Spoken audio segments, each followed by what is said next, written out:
Co-op square footage in New York City is a controversial topic for buyers, sellers, and brokers. This is because the vast majority of co-op apartments for sale do not have official square footage figures listed in the building's offering plan. Because there is no official square footage figure for most co-ops, and there are a multitude of ways to measure square footage, the square footage of a co-op is open to interpretation. Sellers and brokers are hesitant to represent an official square footage for a co-op, as this could open them up to disputes and/or litigation from a buyer who's looking for an easy way to get out of a deal or simply cause trouble. Co-op square footages in New York City are often exaggerated due to the inherent temptation for sellers and listing agents to overstate the size of an apartment in order to make the price per square foot look more attractive to prospective buyers.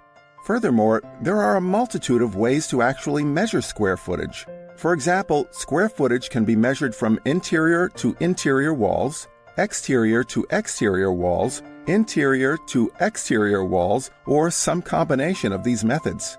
Furthermore, many condo buildings increase individual apartment square footages by apportioning some of the building's common space to each unit. Why is square footage missing on many co-op listings in New York City? Square footage is missing on most co-op listings online because many listing agents and sellers are wary of exposing themselves to potential liability and legal trouble if a buyer chooses to disagree with the stated square footage. A square footage dispute is one of the easiest strategies for a buyer to leverage if she or he wants to try and back out of a signed purchase contract. On the other hand, there are plenty of sellers and listing agents who choose to list square footage simply because it's a helpful metric for prospective buyers.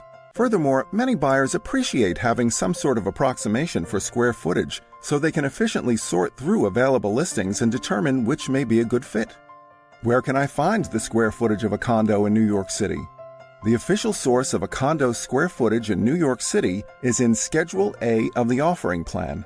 Since offering plans are difficult to locate, an easier way to find the square footage of a condo or house is to search on the New York City Department of Finance website. Simply type in the address, hit search, and select the most recent Notice of Property Value. For a condo, this document will contain the gross residential square footage, which is typically the same as what's listed on Schedule A in the offering plan. Square footage in condos versus co-ops.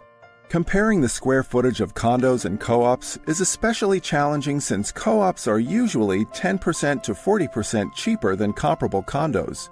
As a result, there's no way to derive the square footage of a co-op by comparing it to another similarly priced condo. The truth is that the actual square footage of a co-op is not very important, as the vast majority of co-op buyers are owner-occupants as opposed to investors. The usability of a co-op's interior space and how it compares to other co-ops is much more important than any single square footage figure.